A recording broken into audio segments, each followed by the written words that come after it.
Good morning girls. पिछले lesson में lecture में मैंने आपको राजनीतिक आधुनिकीकरण को प्रभावित करने वाले तत्वों के बारे में बताया था और आज मैं इसी में आगे कंटिन्यू करते हुए राजनीतिक आधुनिकीकरण के प्रतिमान के बारे में आज हम बात करेंगे और राजनीतिक आधुनिकीकरण के अभिकरण कौन कौन से होते हैं इनके बारे में भी मैं आपको बताऊंगी। तो राजनीतिक आधुनिकीकरण के प्रतिमानों की जब हम बात करते हैं तो उसमें दो बातें ध्यान देने योग्य हैं। पहली कि राजनीतिक आधुनिकीकरण का कोई सर्वव्यापी प्रतिमान ही नहीं है और दूसरा राजनीतिक आधुनिकीकरण का कोई अनुक्रमी प्रतिमान भी नहीं है। तो जो पहला मैंने बोला उसमें कहा कि राजनीतिक आधुनिकीकरण की प्रक्रिया इतनी जटिल है कि उसका कोई सुनिश्चित प्रतिमान हो ही नहीं सकता। किसी भी राजनीतिक व्यवस्था में सहभागिता पहले आ सकती है तो किसी में सत्ता के बुद्धि संगतता पहले आ सकती है और बाद में सहभागिता आती है। तो इस संबंध में हम कोई एक प्रतिमान या प्रतिरूप निर्धारित नहीं कर सकते।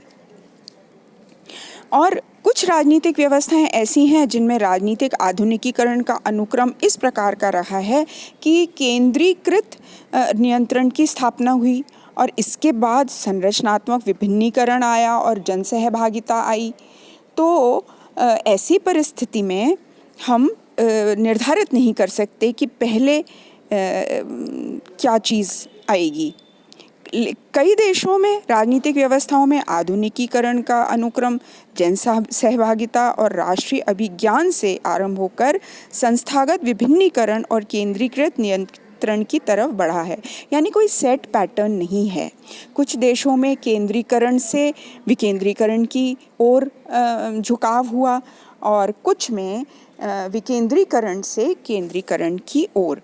तो इस संबंध में यह कहा नहीं जा सकता है कि विभिन्न राजनीतिक व्यवस्थाओं में राजनीतिक आधुनिकीकरण का कोई ऐसा प्रतिमान नहीं है जो सर्वव्यापी कहा जा सके। दूसरी बात मैंने बताई थी कि राजनीतिक आधुनिकीकरण का सर्वव्यापी प्रतिमान तो हो ही नहीं सकता और इस तरह इसका कोई अनुक्रम प्रतिमान भी नहीं हो सकता। इसका क्या कारण है? इसका कारण उन परिवृत्तियों की अनेकता है जिनसे राजनीतिक आधुनिकीकरण प्रभावित और नियमित होता है और इसी कारण की वजह से पश्चिम की जो राजनीतिक व्यवस्थाएं हैं उनमें भी राजनीतिक आधुनिकीकरण का कोई अनुक्रम प्रतिमान नहीं रहा है। विकासशील राज्यों की यदि हम बात करें तो उसमें आधुनिकीकरण के ऐसे अनुक्रम की कल्पना करना ही बेकार होगा। इन व्यवस्थाओं में विविधताएं इतनी अधिक हैं कि राजनीतिक आधुनिकीकरण के प्रेरक या अवरोधक इतने बिखरे हुए हैं कि कोई निश्चित अनुक्रम हो ही नहीं सकता। उदाहरण के लिए यदि हम भारत और पाकिस्तान की बात करें तो 1947 से पहले दोनों एक ही राज्य थे और 1947 में बंटवारा हुआ टू नेशन थ्योरी के द्वारा। तो इसके बाद दोनों में राजनीतिक आधुनिकीकरण के अनुक्रम प्रतिमान कितने भिन्न भिन्न रहे हैं ये तो सभी को पता है, क्योंकि हम तो एक सेक्युलर स्टेट हैं और पाकिस्तान एक मुस्लिम राज्य है। तो दो पड़ोसी राज्यों में भी राजनीतिक आधुनिकीकरण के अनुक्रम या प्रतिमान कोई सुनिश्चित नहीं है। तो ये अपन ने देखा ही है। लेकिन एडवर्ड शिल्स ने पॉलिटिकल मॉडर्नाइजेशन के उनका जो एक लेख था उसमें उन्होंने ये बताने का प्रयास किया है कि आधुनिकीकरण के आधार पर अगर सभी राजनीतिक व्यवस्थाओं को देखा जाए तो मोटे तौर पे 5 प्रतिमान या मॉडल्स उभर करके आएंगे। ये कौन से मॉडल्स हैं? पहला है राजनीतिक लोकतंत्र, दूसरा है अभिभाविकी लोकतंत्र, तीसरा है आधुनिकीकरणशील गुटतंत्र, चौथा है सर्वाधिकारी गुटतंत्र और पांचवा है परंपरागत गुटतंत्र। इनके बारे में आगे हम थोड़ा करेंगे, लेकिन अभी मैं आपको राजनीतिक आधुनिकीकरण के अभिकरणों के बारे में बता दूं थोड़ा सा, यानी वो कौन से मतलब कौन से एजेंट्स हैं जिनके द्वारा राजनीतिक आधुनिकीकरण किसी भी व्यवस्था में लाया जा सकता है। तो ये प्रमुख हैं। एक तो अभिजन व बुद्धिजीवी वर्ग, दूसरा है विचारधारा और तीसरा है सरकार। यानी इन 3 एजेंट्स के द्वारा, अभिकर्ताओं के द्वारा राजनीतिक आधुनिकीकरण किसी भी राजनीतिक व्यवस्था में लाया जा सकता है। तो पहला मैंने आपको बताया अभिजन या बुद्धिजीवी वर्ग। तो सरकार को चलाने का कार्य जो है एक छोटे वर्ग के हाथ में होता है। ये तो आपको पता ही है, एक लोकतांत्रिक शासन प्रणाली में ऐसा ही होता है। और यह वर्ग अभिजनों और बुद्धिजीवियों का वर्ग है जो सत्ता के वास्तविक धारक या संभावित धारक होते हैं। और इन्हीं को सबसे महत्वपूर्ण अभिकरण भी माना जाता है तीनों अभिकरणों में। राजनीतिक व्यवस्थाओं की संरचनात्मक प्रकृति के निर्धारण में यही अग्रणी भी होते हैं, क्योंकि राजनीतिक आधुनिकीकरण के अभिकरण के रूप में इनका योगदान जो है केवल इसी तक सीमित नहीं रहता। राजनीतिक व्यवस्थाओं के साध्यों, गंतव्यों और उद्देश्यों के विकल्प भी यही वर्ग सुझाता है और इन्हीं विकल्पों में से कुछ का चयन करके राजनीतिक शक्ति को संरचनात्मक रूप प्रदान किया जाता है। इन्हीं के द्वारा राजनीतिक आधुनिकीकरण की क्रियाएं सक्रिय या शिथिल बनती हैं। हर सरकार का स्थायित्व और आधुनिकीकरण में योगदान इसी बात पर निर्भर करता है कि इसके संचालक जो हैं वो अभिजन बदलती हुई सामाजिक आवश्यकताओं को पहचानने और उसके अनुरूप राजनीतिक व्यवस्थाओं को बनाए रखने में कितने सक्षम हैं।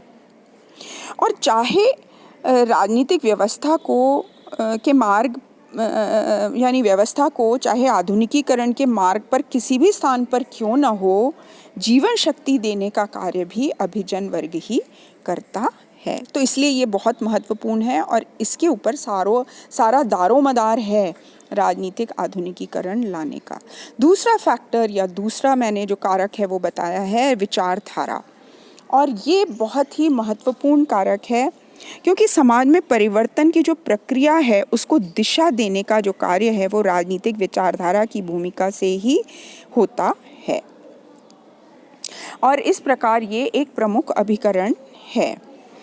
दलों के संगठन का आधार एक सी विचारधारा के आधार पर व्यक्तियों का समूहीकरण किया जाता है। फॉर एग्जाम्पल हम यदि भारत का उदाहरण लें तो भाजपा की जो विचारधारा है वह कांग्रेस की विचारधारा से भिन्न है थोड़ी, है ना। तो विचारधारा बहुत महत्वपूर्ण होती है। जो एक सी विचारधारा वाले लोग उसी दल के सदस्य बनते हैं। डेविड एप्टर ने इस संबंध में लिखा है कि विचारधारा नाजुक क्षणों में व्यक्तियों को अपने साथियों से एकता व ठोसता का अभिज्ञान कराती है। तो एक जो फीलिंग ऑफ यूनिटी और वननेस जो है वो विचारधारा से आती है। विचारधारा के आधार पर सत्ता के परंपरागत स्रोतों को निर्बल करना आसान होता है। राष्ट्रीय अभिज्ञान, राज्य की एकता व ठोसता और राजनीतिक सहभागिता और राष्ट्र के प्रति अपनी निष्ठा की उत्पत्ति में भी विचारधारा का गहन योगदान होता है। इसलिए यह बहुत इम्पोर्टेंट कारक है। तीसरा मैंने आपको बताया सरकार। सरकार भी एक महत्वपूर्ण एजेंसी है राजनीतिक आधुनिकीकरण लाने में, क्योंकि सारी गतिविधियां वही संचालित करती है। और आधुनिक राजनीतिक व्यवस्था में सरकारों के माध्यम से ही अधिकांश कार्यों को किया जाता है। आधुनिक युग का नागरिक राजनीतिक आधुनिकीकरण लाने में सरकार को अधिक सक्षम मानता है, क्योंकि सरकार के पास बाध्यकारी शक्ति होती है, उसके पास पुलिस है और बाध्यता है कानून की। तो इसलिए अपने निर्णयों को क्रियान्वित करने की स्थिति में वह होती है, और जब तक वह बनी रहती है वह प्राथमिकता से राजनीतिक आधुनिकीकरण व्यवस्था में ला सकती है। सरकारें केंद्रीयकरण और केंद्रीय नियंत्रण का माध्यम भी बन सकती हैं, और यह आधुनिकीकरण की प्रवृत्तियों की पहल भी करती हैं, उन्हें प्रश्रय देती हैं, उनका नेतृत्व करती हैं। इस कारण आजकल राजनीतिक आधुनिकीकरण के लिए सरकारों की तरफ ही अधिक देखा जाता है। अब इसमें और भी अभिकरण हैं, जैसे राजनीतिक दल, शिक्षण संस्थाएं, चुनाव इत्यादि।